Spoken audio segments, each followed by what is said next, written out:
All right, boys, this is Stat or Cap NFL playoff predictions for the divisional round.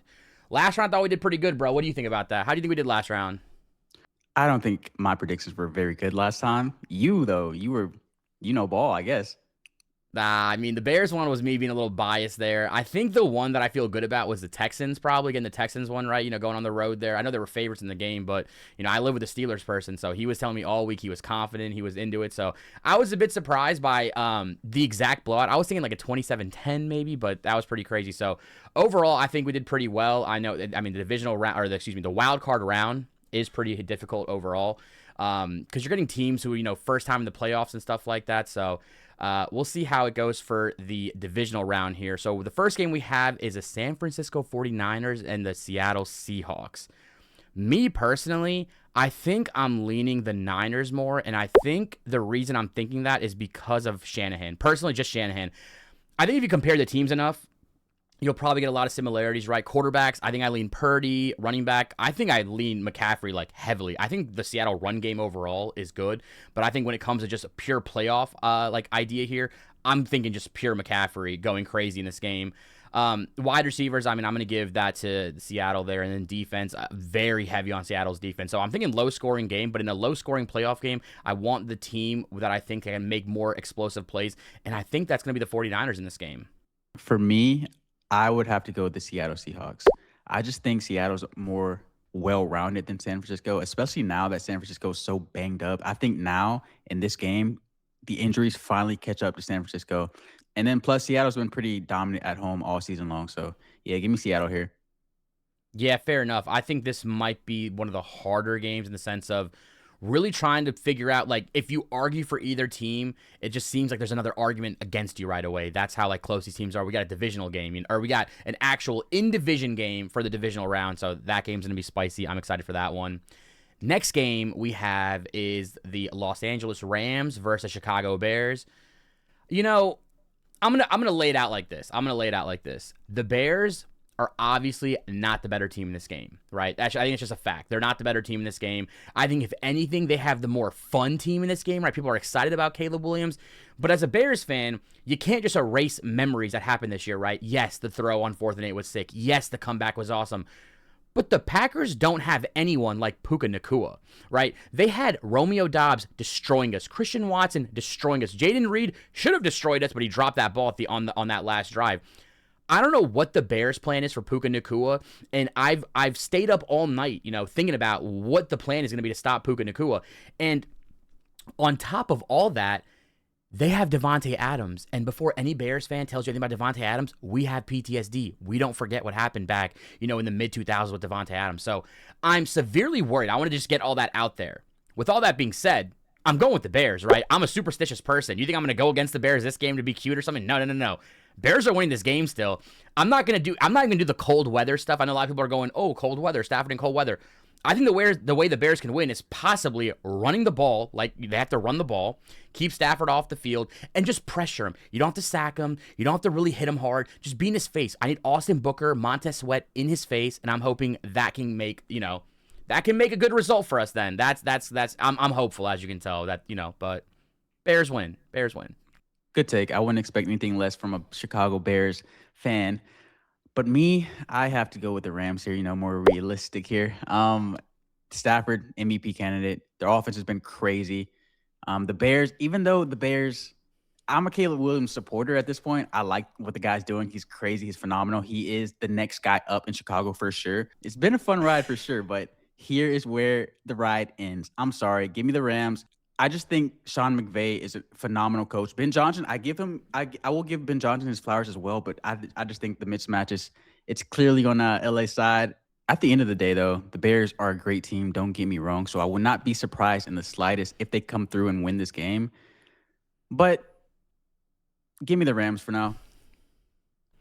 I hate it. I don't blame you, but it's as good, right? As a superstitious person, me taking the Bears, you going against the Bears, all I can do now is pray, and hopefully the gods bring last week into this week again.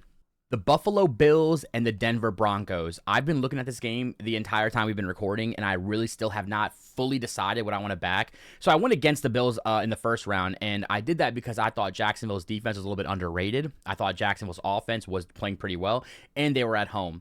The Bills looked good, but it wasn't like a for sure win. You had to watch all 60 minutes of that game to get the final result there. And the issue now is the Bills are losing a bunch of offensive weapons. Now, I say weapons lightly, right? Like, we have Shavers, which he's like, all right. And we have the Gabe Davis situation, which, I mean, how good are Shavers and Gabe Davis? I genuinely feel like the next guys they bring in, Josh Allen's going to be throwing to, trash cans at this point. It doesn't really make a difference to me. I really, really, really want to back the Bills here. And I'm still at this very moment back and forth in my head because I keep playing the scenario out where Denver's defense just stuffs Josh Allen, gets in his face, keeps bringing him down, makes him turn the ball over. And I think I'm going to go with the Broncos here. I think I am. I think I'm visualizing the situation where they will let Josh Allen run. He might get his own touchdown. But I think when it comes down to it, I feel like the Broncos are going to outscore the Bills just barely. I think it's going to be a very tight game. I'm thinking maybe like a 20-17 type Broncos win. I respect that. For me, give me the Buffalo Bills here. I just think being an AFC West guy, being a Chargers fan, I've seen Denver quite often in this year. Bo Nick's just too inconsistent for me. The defense has been carrying this team the entire season. Also, on the Buffalo Bills side, I think without Mahomes, without Lamar Jackson, without Joe Burrow in the playoffs this year, that's all Josh Allen has been hearing, right? This is his year. This is his year to win it all. I think he takes that to heart. I think he beats the Broncos, advances to the AFC Championship, eventually gets to the Super Bowl, but we'll cross that bridge when we get there. Give me the Bills here. No, I respect that. I feel like, I don't know why I'm like taking this chance. I really do like the Bills. I think one point I thought about right as you were talking at the end there was the last piece of like the puzzle that makes sense to me, Sean Payton. I think that's kind of the idea that I'm back into. Like I'm a big like offensive line type of guy, coach type of guy, defense type of guy in the playoffs here. And I think Sean Payton, I mean, I don't even think this is a thing. I think we know Sean Payton is better than Sean McDermott as a coach. Sean McDermott, we don't even know how good of a coach he is at this point until Josh Allen leaves. Then we can kind of get a better idea of that.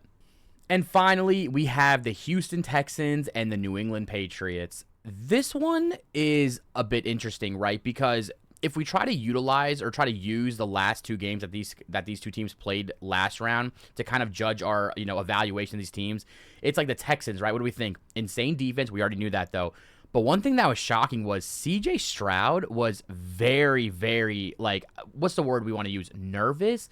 Like, did not really expect something. Like, he just didn't seem comfortable. That's probably what I want to say. He was very uncomfortable in that first half. I mean, throughout the game, really. He made, like, big plays here and there. But it felt like when, the crowd got loud, that third down play, he didn't have any pocket presence. I was very, very disappointed in his pocket presence, especially because the Steelers weren't, like, anything special on defense in that game. But he was allowing the Steelers defense to kind of, like, get to him, essentially. On the Patriots side, I mean, I don't think there was any too much to criticize on their game. They started off a bit slow, but the Chargers are very good. I think the Patriots being at home here is going to be a very nice advantage for them. And I don't think the Patriots offense has to worry about too many things on another team's defense because I think Drake May is just moving different right now. I feel like he's putting the ball over the top where it needs to be. I feel like when it's time to be a little clutch, I think Drake May has it too. He gets those third down conversions. He just looks so poised. It's complete opposites here in the terms of pocket presence, and I think that is going to be the big thing for the Patriots here. So I'm going to go with the Patriots to beat the Texans. I would have to agree. I would also have the Patriots advancing in this divisional round matchup. I just think based on what I saw last week, and you mentioned this as well, the Texans just look shaky, right? The defense has been great. I mean, that's expected, but the offense is just shaky. I think that can only last for so long, right? Also, the coaching matchups, right? Vrabel versus Ryans. I would have to give the edge to Vrabel. This might be crazy to say, but if New England advances to the Super Bowl this year, is it crazy to say we might have a little mini Tom Brady dynasty rebirth happening? Is that a little crazy to say? That's crazy. That's crazy. I'd be a fan of the entire story here, but it's still only the divisional round. Well, if they get to the Super Bowl, we'll talk. If they lose the Super Bowl, though, is it done then? Right? Then he is absolutely not Tom Brady.